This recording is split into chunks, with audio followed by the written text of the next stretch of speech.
The tone of this episode is going to be a little different than what you're used to. It's a little more sober. And I am proposing that you throw out a third of your planned marketing and promotions for the next 12 months in order to create marketing and promotions that fight back against the biggest existential threat libraries have ever faced in their existence. We're going to get into it in this episode of the Library Marketing Show. Welcome back, everyone. I'm Angela Hursh, the person behind superlibrarymarketing.com. If you go to that website and you click on the Library Marketing Show tab, you can send me a question for a future episode, or you can nominate someone, including yourself, who's doing great work in marketing for our KUDOS, which we are going to give away a little later. And I do love that section of these episodes. I love highlighting libraries doing great work in marketing. So help me out and nominate someone. Also, please subscribe to my YouTube channel or click follow on LinkedIn so you never miss an episode of the show. So I don't talk a whole lot about my day job on the Library Marketing Show because it feels icky and weird, but I work for NOVELIST, the company.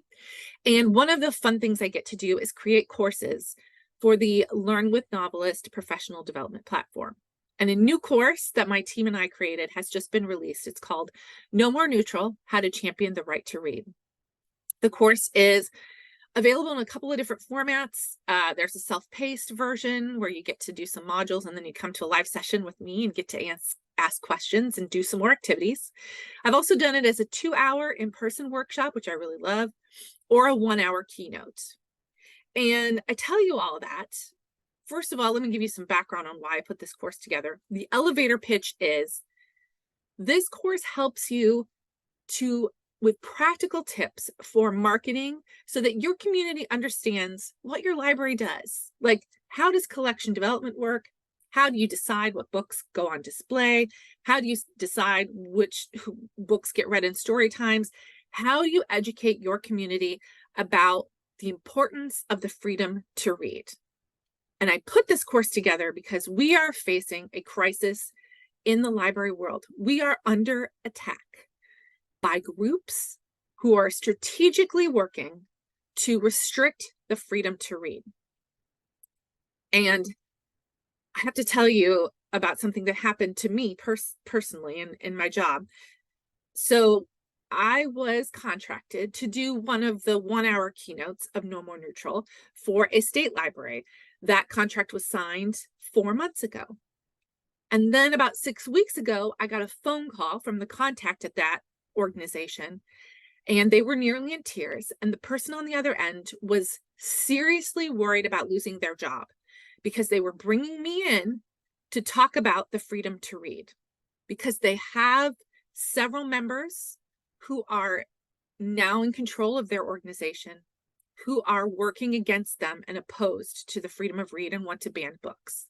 So this person was worried that my talking just about how to market the freedom to read and talk about how collection development will work would result in them losing their job. The situation at that organization changed quickly and drastically in the last 4 months, and I can't stop thinking about it.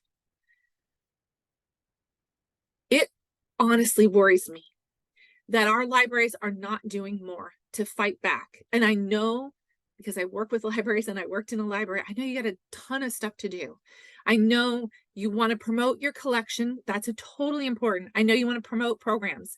Program attendance is linked to funding. I get that.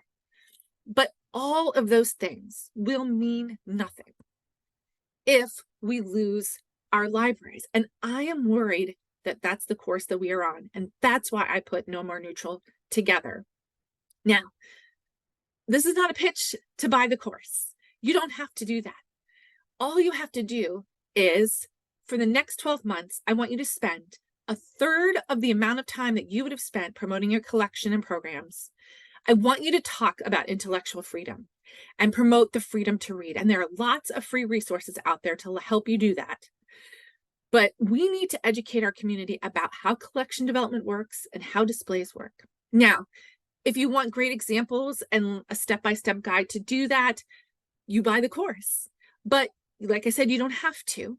You can start doing those things. And I really think that now is the time, especially in the United States. there's a presidential election coming up in November of 2024. And if you think things are divisive now, just wait. It's only going to get worse. I am afraid if we don't start talking about this more and rallying our library supporters more, we are going to lose libraries. And I think that's a real threat. And so I hope that you'll join me in that by devoting a third of your editorial calendar in the next year to talking about intellectual freedom. For my friends in Canada, Australia, and New Zealand, parts of this course talk about that too. You all are all facing challenges.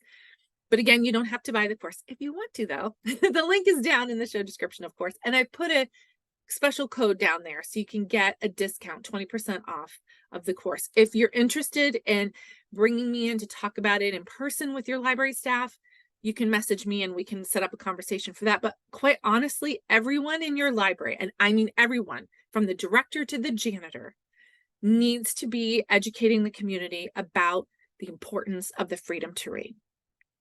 What do you think? Are you as scared of this organized effort to censor libraries as I am? Let me know down in the comments. Let me know if you have started to promote the freedom to read at your library and what you're doing. Share some of your promotions with me. Let's get a conversation started. And let's bring up the mood a little bit because I literally almost just cried. Okay, we have KUDOS today, and KUDOS was submitted to me by Tova Anderson. So thank you very much, Tova. Tova wrote in and said, Wisconsin libraries have a cohort of marketers that meet quarterly to work on state projects and share what's going on in their regional systems.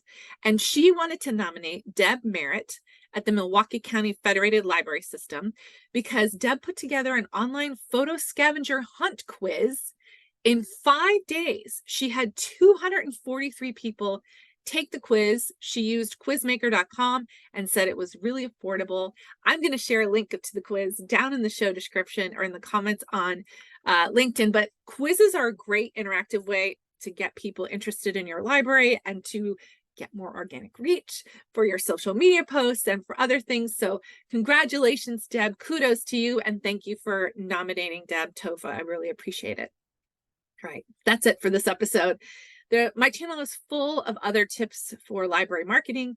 If you're interested in learning more, click on the next video and I'll see you there.